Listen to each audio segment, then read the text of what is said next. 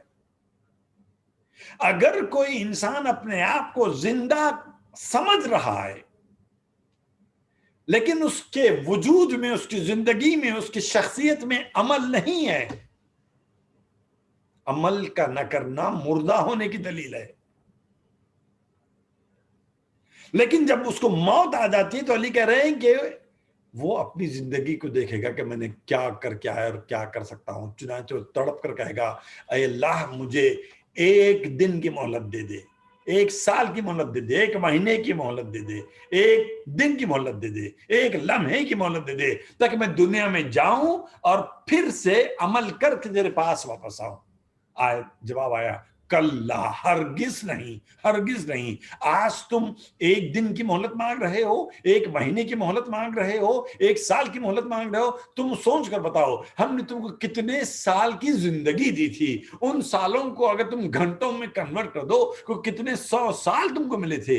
اتنے 100 سال بھی تم نے دیکھا ہی نہیں کہ تم کو کرنا کیا ہے، کہ تم کس راستے پر چل رہے ہو، جو عمل کر رہے ہو اس کا آؤٹ پٹ تم کو کیا ملنے والا ہے. آج جب تم میدان محشر میں پہنچ چکے ہو تو تم اللہ سے گزارش کر رہے ہیں کہ اللہ مجھے ایک گھنٹے کی مہلت دے دے، ایک ساعت کی مہلت.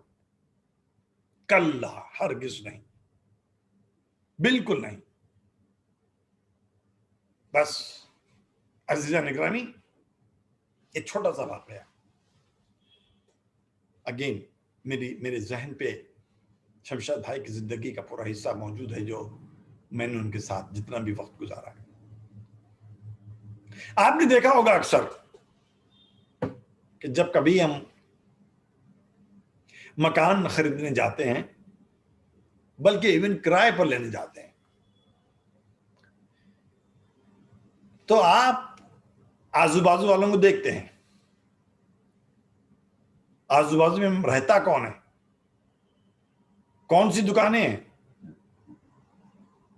اگر کسی اپارٹمنٹ بلڈنگ میں آپ فلیٹ لینے والے ہوتے ہیں، چاہے خریدنے کا مقصد ہو یا کرائے پر جانے کا مقصد ہو، تو آپ اوپر نیچے ایک راؤنڈ مار کر دیکھتے ہیں کہ اور دوسرے لوگ جو رہتے ہیں اس میں کیسے لوگ ہوتے ہیں. آزو بازو جو دکانیں ہیں وہ دکانیں کیسی ہیں. ایسا نہ ہو کہ ہم ایسی دکان کے نیبرہڈ میں آ جائیں جہاں وہ چیز ہم برداشت نہیں کر سکتے. حالانکہ میرے نیبرہڈ پر میرا اختیار نہیں ہوتا ہے. میں نے دیکھا کہ میرے بازو تو مولانا کا گھر ہے، مگر معلوم ہوا کہ اگلے مہینے میں مولانا وہ گھر بیچ کر چلے گئے. کوئی ایسا فرد آ گیا اس گھر میں جس کی فریکوینسی میرے ساتھ میچ ہی نہیں ہوتی ہے. میں نے سمجھا تھا کہ یہ سڑک پر بہت اچھی دکانیں ہیں، بہت خوبصورت دکانیں ہیں، بہت اچھے لوگ آتے ہیں، مگر دیکھتے ہی دیکھتے ایک کے بعد ایک دکان بک گئی، مالک کا مکان مر گیا. اب وہاں پر ایسی دکانیں آ گئی جس کو میں برداشت نہیں کر سکتا.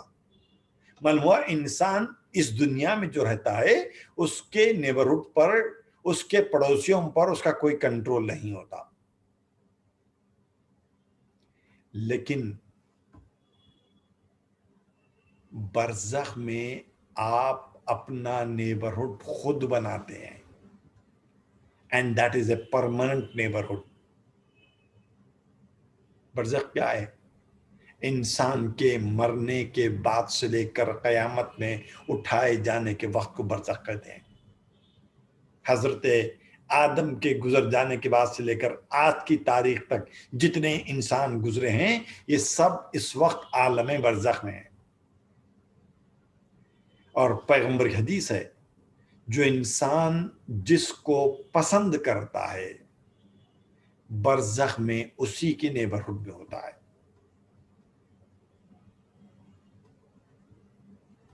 ہم اکثر دیکھتے ہیں اپنے بچوں کے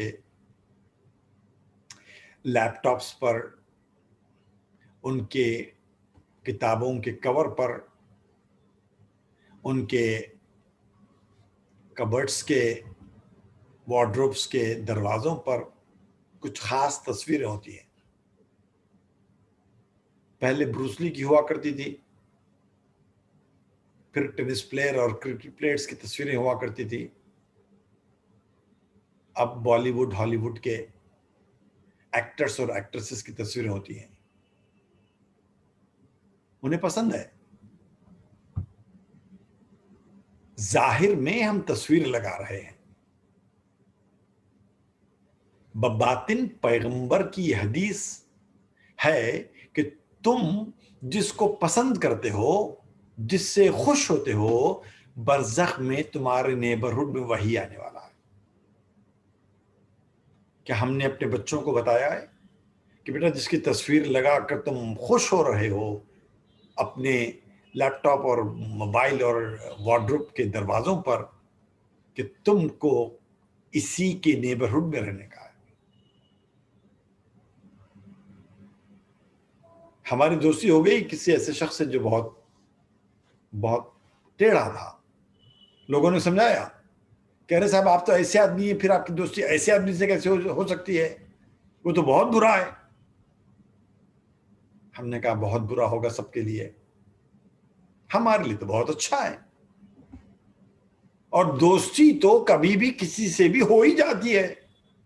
اور جب وہ شخص اگر میرے لیے اچھا ہے، کسی اور کے ساتھ اگر برا ہوگا تو برا ہوگا، میں کیا کر سکتا ہوں. مگر ہماری بات سمجھ میں نہیں آئی، کیونکہ ہم پیغمبر کی حدیث بھول گئے تھے کہ اگر وہ آپ کا اچھا دوست سو کالڈ پروفیشنل کلر ہے، so called professional rowdy sheeter ہے، آپ کے ساتھ اچھا ہے، مگر قیامت میں اس کے نیبرہڈ میں آپ کو جگہ لینی پڑے گی.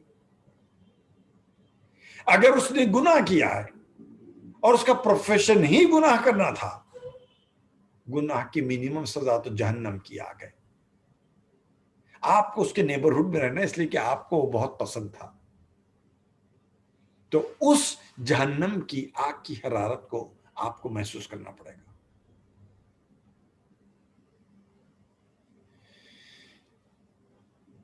بس ایک چھوٹی سی بات پھر میں ربط مسائل دوں. اکثر ہم بچوں کو سمجھاتے ہیں، بیٹا یہ کام کرو، یہ کام مت کرو، یہ کام کرو گے خدا نخواستہ تو تم یہ بن جاؤ گے. آیا وہ باتیں ہم بچوں سے مذاق میں کرتے ہیں یا حقیقت میں اس کا بیک گراؤنڈ بھی ہے؟ کہتے ہیں نا اکثر، اگر یہ کام کیا تو لومڑی بن جاؤ گے، کام کرو گے تو گدھا بن جاؤ گے، یہ کام کرو گے تو بچھو بن جاؤ گے. اکثر بچوں کو ڈرانے اور دھمکانے کے لیے ہم کہتے ہیں. حقیقت کیا ہے، اور بچہ نہیں سمجھ پاتا، کیونکہ اس کے سامنے بار بار کہہ رہا ہوں وہی باتیں میں کہ جو چیز ظاہر ہے وہ دکھ رہی ہے، وہ کچھ اور ہے، ہر ظاہر کے پیچھے باطن کچھ اور ہے۔ حج پہ قافلہ گیا ہوا تھا اور یہ کہا ایک خبر ملی کہ مینا میں آگ لگ گئی ہے، تو حاجی بھاگ رہے تھے۔ ایک شخص کہتا ہے کہ مجھ پر اتنی ہیبت طاری ہوئی آگ کو دیکھ کر کہ بس میں بے تحاشا دوڑے جا رہا تھا، دوڑتا گیا، اور جب میں تھک گیا اپنے آپ کو روک لیا، میں نے مڑ کر دیکھا تو مجھے اندازہ ہوا کہ میں تو بہت دور نکل چکا ہوں، آگ تو بہت پیچھے رہ گئی، میں اتنی زیادہ ہیبت میں آ چکا تھا کہ بس میں دوڑی جا رہا تھا، اور رکا اس لیے کہ جب میں تھک گیا۔ اور کہتا ہے کہ اب جب میں رک گیا تو مجھے آگ کی پریشانی سے تو دور ہو گیا، مگر ایک دوسری پریشانی میں آ گیا۔ میں دوڑتے دوڑتے ایسی جگہ پہنچ گیا کہ یہاں پر کوئی انسان نظر نہیں آ رہا تھا، مجھے نہیں معلوم کہ میں کہاں گیا اور واپس کیسے اپنی منزل پر جاؤں گا۔ پریشان حال، کوئی راستہ اس کو سمجھ میں نہیں آ رہا تھا۔ اس نے اپنے آپ کو رجوع کیا امام وقت کی طرف، گڑ گڑا کے طرف کو دعا کی کہ مولا اب آپ ہی میری مدد کر سکتے ہیں کہ میں حج کے ارادے سے آیا تھا، آپ کے خوف سے بھاگا، مگر اب ایسے مقام پر پہنچ چکا ہوں کہ یہاں مجھے کچھ سمجھ میں نہیں آ رہا کہ جاؤں تو کہاں جاؤں، کوئی انسان نظر نہیں آتا جہاں تک میرے نظر آتی ہے۔ بڑا خوش ہوا، کہتا ہے کہ میں نے یہ دیکھا کہ ایک سوار میرے سامنے آیا، اس نے مجھ سے کچھ سوال کیے، اس نے کہا کہ میں اپنا راستہ بھٹک چکا ہوں، مجھ پر فقط اتنا کرم کر کہ مجھے لے جا کر میرے ساتھیوں کے ساتھ، میرے قافلے کے ساتھ چھوڑ دے۔ اس نے کہا بیٹھ جاؤ۔ وہ سوار ہو گیا سوار کے ساتھ، کہتا ہے کہ ہم چلتے چلے گئے تو میں نے پہلے راستے میں کئی جانوروں کو دیکھا، سینکڑوں کی تعداد میں کئی جانور تھے، اور جب جانور ختم ہونا شروع ہوئے تو کچھ انسان مجھے نظر آنے لگے، اور چلتے چلتے مجھے جب میرے جان پہچان کے لوگ قافلے والے نظر آئے تو میں نے سوار سے کہا کہ بس میں وہاں پہنچ گیا جہاں پہنچنا تھا، مجھے اتار دے۔ سوار نے اس کو اتار دیا اور غائب ہو گیا، اس کو جانا تھا۔ یہ بڑا خوش ہو گیا کہ اپنے ساتھیوں کے ساتھ آ کر دوبارہ مل چکا ہے۔ تو ساتھی بھی اس کو دیکھ کر تعجب کرنے لگے، انہوں نے کہا کہ اتنی دیر ہو گئی تو ہم تو سمجھ رہے تھے کہ شاید تم گزر چکے ہوں، یا تو آگ میں جل گئے ہوں یا خوف کے مارے مر گئے ہوں، آخر تم گئے کہاں تھے؟ تو اس نے پہلے تو اپنے آپ کو خوابوں میں کیا، بتایا کہ میں راستہ بھٹک گیا تھا، بہت دور نکل گیا تھا دوڑتے دوڑتے، لیکن میں تو ابھی ایک سوار کے ساتھ واپس ہوا تھا، تم نے نہیں دیکھا میں کس سے ساتھ آیا تھا؟ تو اس کے دوستوں نے کہا کہ ہم نے تم کو تو نہیں دیکھا، ہاں اتنا ضرور دیکھا کہ ایک سوار یہاں سے گزرا ہے، اس کے پیچھے ایک لومڑی بیٹھی ہوئی تھی، اور ہم کو بڑا عجیب لگ رہا تھا کہ کیسے ممکن ہے کہ ایک سوار ایک لومڑی کو اپنے پیچھے بٹھا کر لے آئے۔ آنکھ کھولنے کے لیے واقعہ کافی تھا۔ دیکھیے، اللہ کو میں نے شاید پچھلی مجلس میں کہا تھا ڈاکٹر بہجت کی زیارت میں کہ اللہ کو بہانے چاہیے ہمارے گناہوں کو مٹانے کے لیے، ہماری نیکیوں کو بڑھانے کے لیے۔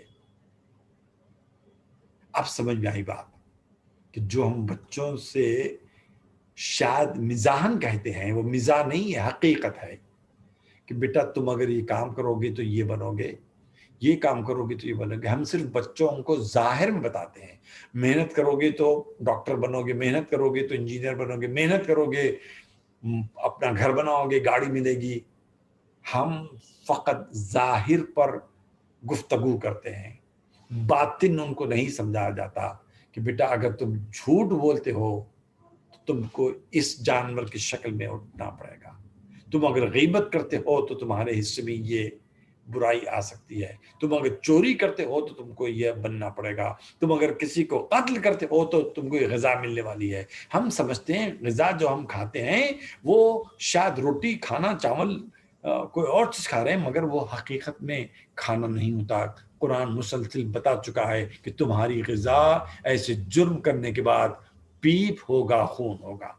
ہم نہیں سمجھ رہے ہیں کہ خون تو ہمارے ذہن میں ایک چیز ہے کہ اس کو خون کہتے ہیں. پیپ ہم سمجھ رہے ہیں کہ یہ پیپ ہے. ہم تو سمجھ رہے ہیں کہ ہم روٹی کھا رہے ہیں. بالکل اسی طریقے سے جیسے ہم سمجھ رہے ہیں کہ تو زندہ ہے, یہ مر گیا, اس نے تو غیبت کی, اس کو تو کچھ نہیں ہوا. قرآن نے صاف صاف بتا دیا ہے کہ موت کسے کہتے ہیں, حیات کسے کہتے ہیں. کل مولانا قلب صادق صاحب کا انتقال ہوا لکھنؤ میں. آپ سبھی نے ان کی مرنے کی خبر سنی ہوگی, دیکھی ہوگی, جلوس جنازہ دیکھا ہوگا. میں بھی دیکھ رہا تھا, بہت سارے کلپس آ رہے تھے. میرے ذہن میں خیال آیا کہ میں بھی اگر مر جاؤں تو ایسے ہی لوگ اتنی ہی تعداد میں آئیں گے. دیکھیے انسان کتنا نفس پرست ہے. پھر مجھے خیال آیا کہ تم نے سورہ ملک کی آیت بھلا دی. سورہ ملک پکار کر کر رہا ہے کہ خلق الموت والحیات لیبلوکم ایکم احسن عملا, کہ ہم نے موت اور حیات کو خلق کیا ہے تاکہ دیکھیں کہ تم میں عمل کرنے والا کون ہے. جن لوگوں نے مرحوم کے جنازے میں شرکت کی ہے, عمل انہوں نے کیا ہے, مرنے والے نے عمل نہیں کیا. اگر ثواب لکھا بھی جائے گا, چاہے ہماری میت میں 10 آدمی آئیں کہ 100 آدمی آئیں کہ 1000 آئیں کہ 1 لاکھ آئیں, جتنے لوگ آئیں گے اگر ثواب لکھا بھی جائے گا تو وہ ثواب مرنے والے کے حصے میں نہیں لکھا جائے گا کہ یہ صاحب چونکہ انتقال کر گئے, ان کی میت میں 1 لاکھ افراد آئے تھے لہذا ان کے نام اعمال میں اتنی نیکیاں لکھ دی جائیں گی. نہیں, میرا نام اعمال تو بند ہو چکا کیونکہ میں اس وقت عمل کرنے کے موقف میں نہیں رہا. تبھی تو علی نے کہا تھا ہاں اگر کسی نے نیک نیتی کے ساتھ میت میں جنازے میں شرکت کی ہے, کاندھا دیا ہے, کلمہ پڑھا ہے, یقیناً آنے والے کو ثواب ملے گا, مرنے والے کو ثواب نہیں ہے. لیکن انسان یہ بھول جاتا ہے کہ اللہ نے موت اور حیات کو کیوں خلق کیا, کیوں پیدا کیا. وہ صاف صاف اس کا رائٹ بنتا ہے وہ کہہ دے میں نے تمہارے گھر میں کون سا مسلمان کا گھر ہوگا جس کے اندر قرآن مجید نہ ہو, کون سی مسلمانوں کی مسجد ہوگی جس میں قرآن مجید نہ ہو, بلکہ اب تو کون سا ایسا موبائل فون ہوگا جس پر نیٹ نہ ہو. آپ بٹن دبا کر قرآن مجید کی کسی بھی آیت کو کسی بھی زبان کا ٹرانسلیشن دیکھ سکتے ہیں. صاف صاف وہ کہہ رہا ہے کہ ہم نے موت اور حیات کو خلق کیا تھا تاکہ دیکھیں کہ تم میں اچھا عمل کرنے والا کون ہے. عمل نہیں, کون عمل کرنے والا کیا نہیں, کون اچھا عمل کرنے والا ہے. اسی کی تفسیر میں امام نے کہا تھا کہ دیکھو جب بھی عمل کرو تو یہ مت دیکھو کہ میں نے کتنا عمل کیا ہے, بلکہ یہ دیکھو کہ کتنا اچھا عمل کیا ہے. تھوڑا عمل کرنا مگر اچھا کرنا زیادہ ویلیو رکھتا ہے بنسبت اس کے کہ بہت عمل کیا مگر اس کے اندر اچھائی نہیں تھی. بس عزیزان گرامی, میں نے جو دیکھا ہے شمشاد بھائی کو, جیسے میں نے کہا نا کہ جس انسان کا پروفیشن ہی ہو جائے کہ اس کا دن شروع ہونے سے لے کر دن ختم کرنے تک کہ وہ کسی نہ کسی مریض کو کسی نہ کسی تکلیف سے نجات دلا رہے ہوں, یہ خود ہر لمحہ ان کا گزر گیا عبادت میں. پتہ نہیں کتنے لوگ ہوں گے جو ان کے ہاتھوں سے شفا حاصل کر رہے ہوں گے. جب تک وہ انسان زندہ رہے گا, جب تک وہ انسان نیک عمل کرتا رہے گا, کیونکہ وہ زندہ اس لیے کہ ان کی بدولت وہ زندہ ہے, اور جب تک وہ زندہ ہے جب تک وہ عمل کرتا رہے گا. یہ بہت بڑا کامیاب ترین پروفیشن ہوتا ہے میڈیکل فیلڈ میں, چاہے وہ میڈیکل ڈاکٹر ہی کیوں نہ ہو یا اسی سے ربط رکھنے والے دوسرے پروفیشن کیوں نہ ہو. یہ بہت بڑی نیکی ہو جاتی ہے میڈیکل پروفیشن کے اندر کہ آپ نہیں چاہتے ہوئے بھی آپ سے نیکی ہوتی ہے, اور آپ اندازہ نہیں کر سکتے کہ اس میں آپ کا کتنا اجر کثیر آپ کے کھاتے میں لکھا جا رہا ہے. یہ تو پروفیشن کی بات کر رہا ہوں. اس کے علاوہ آخری لمحات تک انہوں نے جو اسکول تعمیر ہو رہا ہے، اس کے لیے جو انہوں نے اپنا وقت دیا ہے، دولت صرف کیا ہے، مشکل سے ملیں گے ایسی مثالیں، بہت مشکل سے ملیں گی۔ میں سمجھتا ہوں شاید یہ انہی کی نیکیوں کا نتیجہ تھا کہ اللہ نے ان کو انتقال سے پہلے بہت بڑے صدمے سے بچایا۔ ڈاکٹر بہجت کا کڈنیپ ہونا، ڈاکٹر بہجت کا انتقال کچھ ہی دنوں کے اندر، مان لیجئے یہ واقعات، ان کا کڈنیپ اور ان کا انتقال 1 مہینہ پہلے ہوتا، شمشاد بھائی کیا اس عمر کے حصے میں، اپنی اس کیفیت میں، اپنے اس جوان بیٹے کی موت کو برداشت کر سکتے تھے؟ یقیناً یہ اللہ کا کرم تھا کہ اللہ نے ان کو ایک عظیم صدمے سے بچایا ہے۔ یقیناً موت اور حیات اللہ کے ہاتھ میں ہے، لیکن مشاہدہ یہی بتا رہا ہے۔ ہاں، انسان گزرا ہے، انتقال کیا ہے، اس میں اکثر کہتا ہوں رشتے کے ٹوٹنے کا غم ضرور ہوتا ہے، لیکن ہمارے لیے وسیلہ ہے، ہمارے لیے میدان کربلا نظروں کے سامنے ہے، ہم اسی کو سامنے رکھ کر اپنے آپ کو دلاسا دے لیتے ہیں۔ بہن کے لیے بھائی کا غم، بیٹی کے لیے باپ کا غم، بھائی کے لیے بھائی کا درد، وہ رشتے دار ہی سمجھ سکتے ہیں، دوسرا انسان اس کو تصور میں لا سکتا ہے مگر سمجھ نہیں سکتا۔ اس کے لیے ہمارے سامنے مثالیں ہوتی ہیں کہ بیٹی اور باپ کا رشتہ کیا ہوتا ہے۔ ہم لوگ پچھلے ہفتے قرآن مجید کا قرآنک اسٹڈی سرکل نام سے سیشن ہوتا ہے، تو اس میں جو رکوع آیت گزری تھی وہ یہی تھی کہ پیغمبر اسلام کے آنے سے پہلے عرب میں لوگ کس طریقے سے اپنی بیٹیوں کو پیدا ہونے کے فوری بعد یا کچھ عرصے بعد دفن کرتے تھے، کیونکہ عیب سمجھا جاتا تھا لڑکی کا ہونا۔ تو اس آیت کی تفسیر میں علامہ مودودی نے تفہیم القرآن میں ایک واقعہ لکھا کہ پیغمبر نے جب آیات سنائی تو ایک صحابی نے بتایا ان کو کہ اللہ کے رسول، ہمارے زمانے میں طریقہ یہ تھا کہ عورت کے لیے جب ڈیلیوری کا وقت قریب آتا تھا تو اس کو ایک کھودی ہوئی قبر کے بازو میں لٹاتے تھے اور وہیں اس کی ڈیلیوری ہوتی تھی۔ لڑکا اگر ہوتا تو خوشی خوشی گھر کو لے جاتے، اور لڑکی اگر ہوتی تو اسی وقت بالکل بازو کی قبر میں ڈال کے اس کو دفن کر دیتے۔ کبھی کبھی اللہ کے رسول سے ہوتا تھا کہ ماں کے جو خاندان یا قبیلہ ہوتا تھا اس کا ریزرویشن ہوتا تھا کہ وہ ہم کو دفن کرنے نہیں دیتے تھے، تو ہم اپنی پیدا ہونے والی بیٹی کو لے کر جاتے، لیکن اس کا مطلب یہ نہیں ہے کہ ہم اس کو قبول کر لیے، ہم موقع کی تلاش میں رہتے تھے کہ جب بھی ہم کو موقع ملتا ہم کسی نہ کسی طریقے سے اس لڑکی کو ہم ختم کر دیتے۔ وہ کہتا اللہ کے رسول،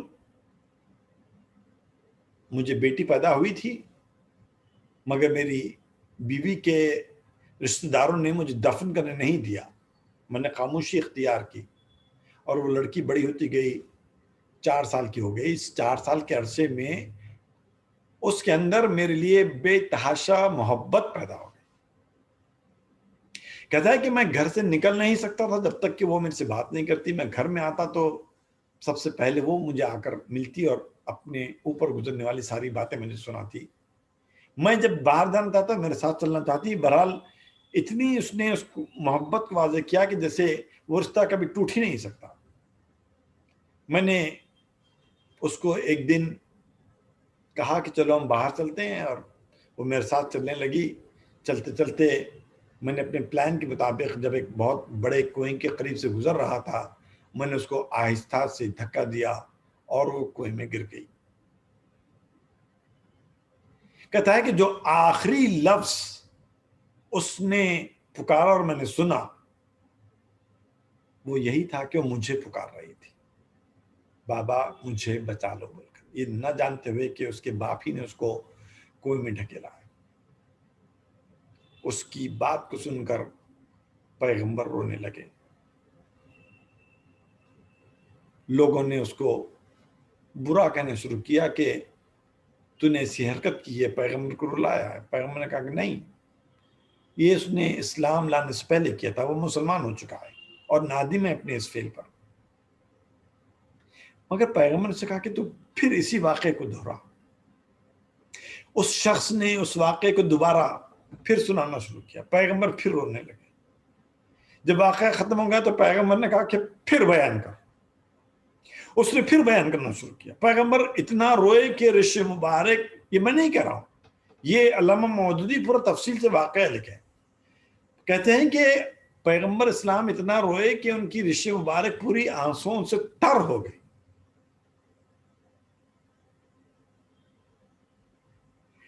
میں ایک ہی بات کو ذہن میں لیا ہوا تھا کہ ایک کل تک جو غیر مسلم تھا، ابھی نیا نیا مسلمان ہوا ہے، اس کی بیٹی کے مرنے پر پیغمبر اسلام پر اتنا اثر ہوا کہ وہ اتنا گریہ کر رہے ہیں، تو نہیں معلوم جب اللہ کا رسول روز محشر سنے گا کہ اپنے بیٹے حسین کی بیٹی پر کیا ظلم ہوا تھا تو پیغمبر کا عالم کیا ہوگا۔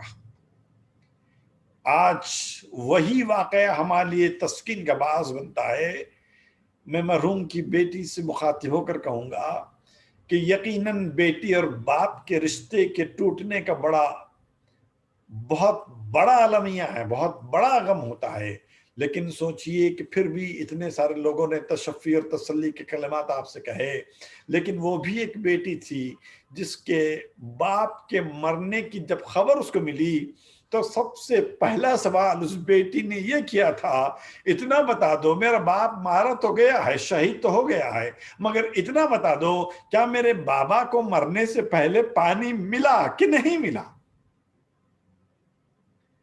خوشا نصیب وہ بیٹی جسے اپنے باپ کے انتقال سے پہلے ہر قسم کی سہولتیں مہیا تھی۔ تصور کیجئے اس بیٹی کے لیے جو اپنے باپ کا انتظار کر رہی تھی، پورے گھر والوں کا انتظار کر رہی تھی، مگر اس بیٹی پر کیا گزری ہوگی جب قافلہ اہل حرم مدینے کو واپس لوٹ کر آیا، مسجد نبوی پر سلام کرنے کے لیے بیبیاں داخل حرم ہوئی ہیں، جناب فاطمہ صغریٰ کو خبر ملی کہ گھر سے گئے ہوئے لوگ لوٹ کر واپس آئے ہیں، تو بیٹی دوڑتی ہوئی آئی تھی اس امید میں کہ شاید بہن سے ملاقات ہو، شاید بھائی سے ملاقات ہو، شاید ماں باپ سے ملاقات ہو، لیکن جب خبر ملی کہ بابا واپس نہیں آئے خاموش ہو گئی۔ ایک ایک کو شہادتیں سن رہی تھی، جب ساری شہادتیں بیان ہو گئیں ایک مرتبہ اپنے مقام سے اٹھی، ساری بیبیوں کے قریب جا جا کر دیکھ رہی تھی تو پھوپھی آپ کی جناب زینب نے سوال کیا کہ فاطمہ صغریٰ کیا دیکھ رہی ہو، کیا جاننا چاہتی ہے؟ کہا سب کی شہادتیں سن لی، سب تو میدان میں جانے والے تھے، مگر میرا چھوٹا بھیا علی اصغر جس کے لیے میں نے جھولا ڈالا ہے، مجھے امید ہے کہ وہ کونیوں کے بل چلتا ہوگا، اس بہن نے کیسے برداشت کیا ہوگا کہ جناب زینب کو کہنا پڑا کہ فاطمہ صغریٰ وہ بھی میدان میں گئے، باپ کے ہاتھوں پر گئے تھے، حرملہ کا تیر کھا کر واپس ہوئے۔ وَسَيَعْلَمُ الَّذِينَ ظَلَمُوا أَيَّ مُنقَلَبٍ يَنقَلِبُونَ أَلَا لَعْنَةُ اللَّهِ عَلَى الظَّالِمِينَ رَبَّنَا تَقَبَّلْ مِنَّا هَذَا الْبَيَانَ رحم اللہ علی من قرأ الفاتحہ علی ارواح المؤمنین والمؤمنات۔ بار دیگر گزارش ہے کہ سورہ فاتحہ کی تلاوت فرما کر جناب ڈاکٹر شمشاد حسین صاحب ابن حاجی مصطفیٰ حسین کے لیے ایصال ثواب فرمائیں۔